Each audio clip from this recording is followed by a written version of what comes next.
Hello viewers, welcome to my brand new video. যারা আমার চ্যানেলে নতুন তাদেরকে বলবো প্লিজ আমার চ্যানেলটাকে সাবস্ক্রাইব করে দিও। আজকে হেয়ার সম্পর্কে কয়েকটা গুরুত্বপূর্ণ টিপস, তার জন্য শেষ অবধি দেখতে ভুলো না। কিন্তু দুটো স্যালুন রয়েছে, একটা হেয়ার টার্নার্স আর একটা হাবিবস।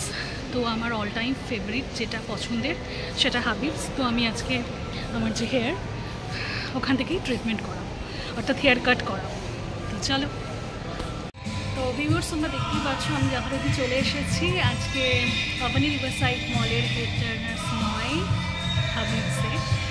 তো আমার কাটিং করার পর কীরকম আসলো আমার লুকস তোমাদের সঙ্গে আমি অবশ্যই শেয়ার করব। বাই।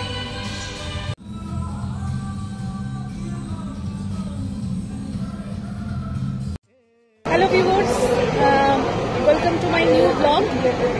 তোমরা দেখতেই পাচ্ছ যে সামার ভ্যাকেশনে পোস্টপার্টাম প্রেগনেন্সির পর ভীষণ চুল উঠছিল এবং তারপর ভাবলাম নিজেকে প্যাম্পার করার জন্য কিছু হেয়ার স্টাইল করা ভালো।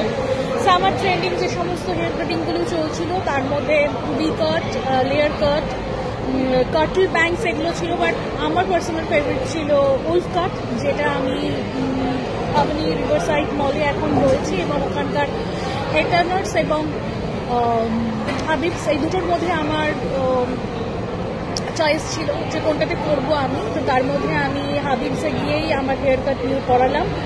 আমি ভীষণই স্যাটিসফাইড আমার হেয়ার এই লুকস নিয়ে। সো আমার এই নিউ হেয়ার স্টাইল তোমাদের কেমন লাগলো কমেন্ট করে জানাতে ভুলো না। Till then tata, bye by.